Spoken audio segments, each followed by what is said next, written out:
සම්පූර්ණවම කියන.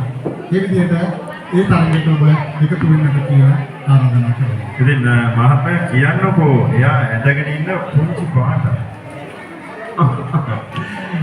පොඩි පාටක් කියන්නට ඕනේ කියලා අපි දරුවා අහනවා. අපි මේ පාට තව ටික වෙලාවක් කියන්න.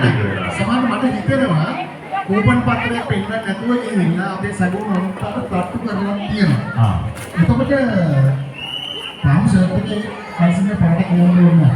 සමහර සරණක් කරගෙන ඉන්න පුළුවන්. මේ මිනිස්සයා හැම වෙලේම මේක මාරු කරනවා. සමහර වෙලාවට සරණ දෙනවා. සමහර ෂර්ට් එක අරගෙන. ඒ වගේ. අපිට අර අපි සංයෝජනවල කටිසා. මේක නිසා මේ පළමුවෙන්ම කූපන් පත්‍රය පෙන්වන්න. ඔව් මේ විනෝයි මහත්මයා මේ ඔබ තව ටික වෙලාවකින් අපි සමග දොඩමළු වෙලා මේ සංගවා තියෙන ගෙඩිය ගැන ටිකක් වැඩිපුර අපි ඉංග්‍රීසි දෙමු. ඒ වගේම මල පිළිබඳවත් ඉංග්‍රීසි දෙමු.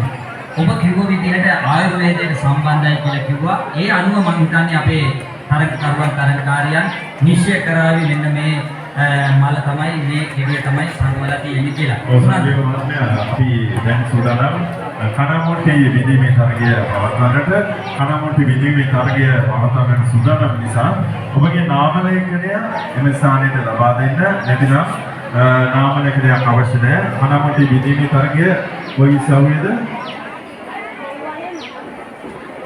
බෝධීන් වහන්සේ අසල තමයි කනමොට්ටි විදීමේ තරගය පවත්වනු ලබන්නේ. ඔබට පෙන්නනවා ඒ මුට්ටිය සූදානම් කරලා තිබෙනවා. ඉතින් සංවිධායක මණ්ඩලයේ මහත්වරුන් මේ ස්ථානයට පැමිණෙන්න දැන් සූදානම් කනමොට්ටි විදීමේ තරගය ආරම්භ කරන්නට. ඔව් අයියේ. කම්බැලීමේ තරගයට ලැබීමට සූදානම් වෙලා තියෙනවා.